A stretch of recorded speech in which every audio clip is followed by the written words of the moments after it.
It's time to talk about one of the most fundamental aspects in JavaScript, that is variables and data types. They are a little bit different from the standard programming languages, and so I'm going to explain what variables are and what kind of data types JavaScript accepts in details step by step. So what is a variable? It's helpful to think of variables as containers that hold information which we can use for multiple times, and we can change it dynamically as well. Alright. In order to declare variables, we need to write var keyword. This warns the engine that it needs to reserve some memory in which to store your data later. So again, when we declare the variable, JavaScript engine understands that it has to create memory space in which you can store the data.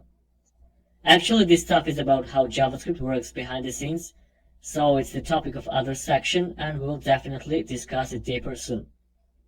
Okay, after that you should set the name to the variable. Many other programming languages, which are called strongly typed languages like Java or C#, require you to declare not only the variable, but also the type of data that will be stored. However, JavaScript is a weakly typed language, and you don't need to limit yourself to what type of data the variable can hold. It means that JavaScript engine understands itself what type of data you are storing in the variable. In this case, variable person is not assigned by the value, it's just declared. We can use a shorthand method for declaring the multiple variables in one statement. We just need to write var keyword only once, followed by names of the variables, and separated them by commas. Then to the end of the statement, we have to place semicolon. So right here, for example, first name, last name, and age.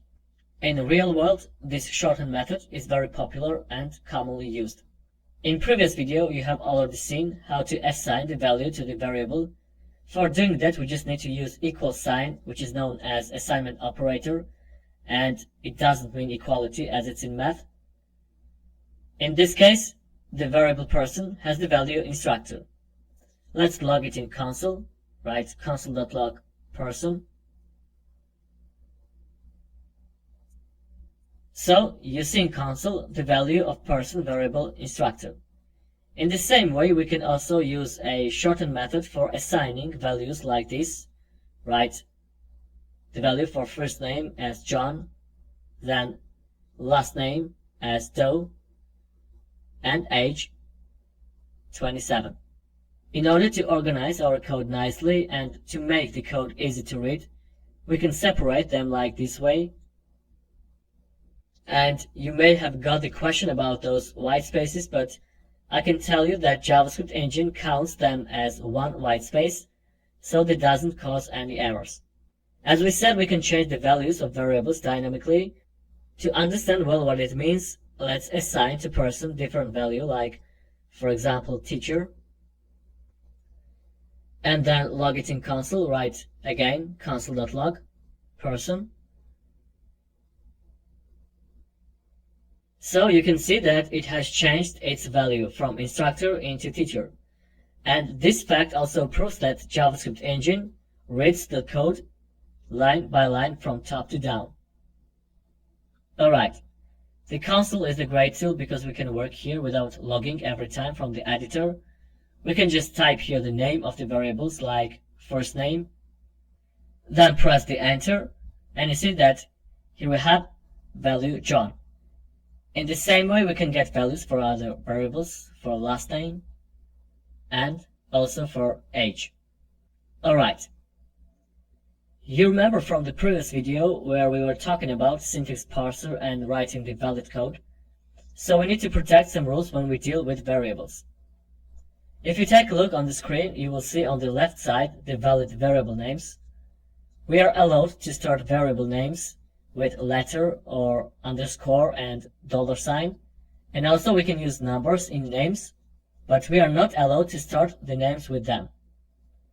The first case is commonly used when the name includes two or more words. Every next word starts with a capital letter, and it's called camel case method. As for the examples on the right side, you are not allowed to use them. We cannot use the space inside the name, also the minus sign, because it means subtraction in JavaScript and is used in mathematical operations. We're not able to start variable names with signs except underscore and $sign, and also with numbers. Okay. In this lecture we have talked about variables, how to declare them, how to assign the values, and how to choose the valid names. Let's stop here. See you in the next video where you will learn about data types in JavaScript. As we said previously, JavaScript is an object-based programming language, and therefore in JavaScript almost everything is an object. Object is a little bit complex data type and we won't refer to it yet because the whole section is waiting for you regarding objects. So we have just said that almost everything is an object. It means that there is something that is not an object in JavaScript, and those are primitives. JavaScript provides 5 types of primitive data: string, number, boolean, undefined, and null. Alright, strings are used for storing and manipulating text. Let's create variable and assign to it value as John is an instructor. You tell JavaScript that text is to be treated as text and not as code, simply by enclosing it with the single quotes. Let's log it in console. Write console.log string. So here we have our string, John is an instructor. Instead of single quotes, we can use double quotes. You see that we have the same result. They work in the same way, but there is one important issue to note. The number of quotes must always to be matched. It means that if string starts with double quotes, then must be end with double quotes as well. And the same for single quotes. If not, then the string value would be invalid. So you see that we got syntax error, which tells us that the value is invalid. And the last thing that I want to show you regarding strings is that if we want to surround one of the words by quotes, for example, instructor, we have to protect the following rule. If the string itself is surrounded by the double quotes, then we have to use single quotes with instructor. So you see that instructor is in the quotes. Okay, now let's see what happens if we don't protect this rule. Write here double quotes, reload, and we have again an error. Alright, let's see what has happened here. JavaScript engine reads the code from left to right. It has found beginning of the string value with double quotes, so it also expects to see ending double quotes. And when it finds that, counts that this piece of code is correct, but what it sees next is invalid. Therefore, we get an error. Alright, let's move on to the numbers. JavaScript has only one type of number. Unlike many other programming languages, JavaScript doesn't define different types of numbers like integers, short, long, floating point, and etc. Numbers can be written with or without decimals. So let's create variable, call it number, equals to 27. Then log it in console. So we have here 27. And also you notice that the color is different from string values. It's kind of blue. We can write numbers with decimals, as we said. Write, for example, 0.23. One thing to note regarding numbers is that if we write it within quotes, then the JavaScript engine will understand that the type of value is string and not the number. And it's actually an important thing because it may cause unexpected results, and you will see that later. You see that in console nothing is changed, still we have the same number. The only thing that was changed is the color of the output. As we said, numbers are always shown in blue, and the color of the string is gray. Alright. The next primitive data type is Boolean, which has 2 possible values, true or false. The idea of true and false is fundamental in computer programming. The purpose of Boolean data in JavaScript is just the same as in the world outside programming.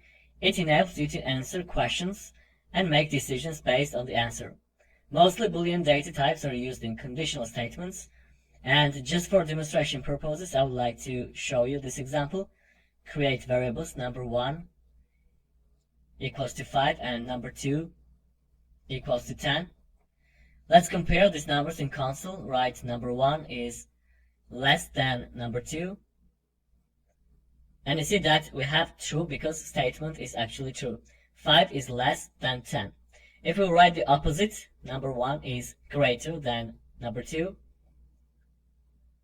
then the result would be false, and I'm sure you understand why.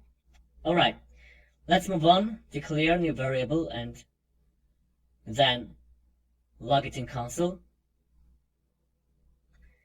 and see what happens. You see that we have undefined. Now let's remove this line of code and reload the page again. You see that we got an error which tells us that A is not defined. So what is the difference between undefined and is not defined? In the first case, when we got undefined, means that variable A is created and JavaScript engine has reserved the memory space for it. But because of that, the variable A is not assigned by the value. JavaScript engine automatically assigns to it undefined, which is the special value, and also it belongs to primitive data type. So again, if the variable is declared and is not assigned by the value, it's undefined.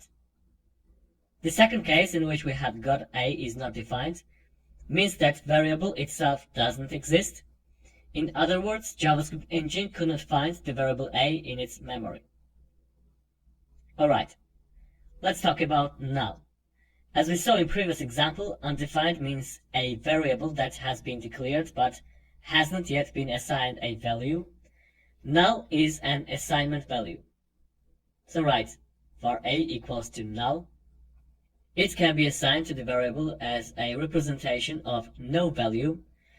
So the variable whose value is undefined has never been initialized, and the variable whose value is null was explicitly given a value of null, which means that the variable was explicitly set to have no value.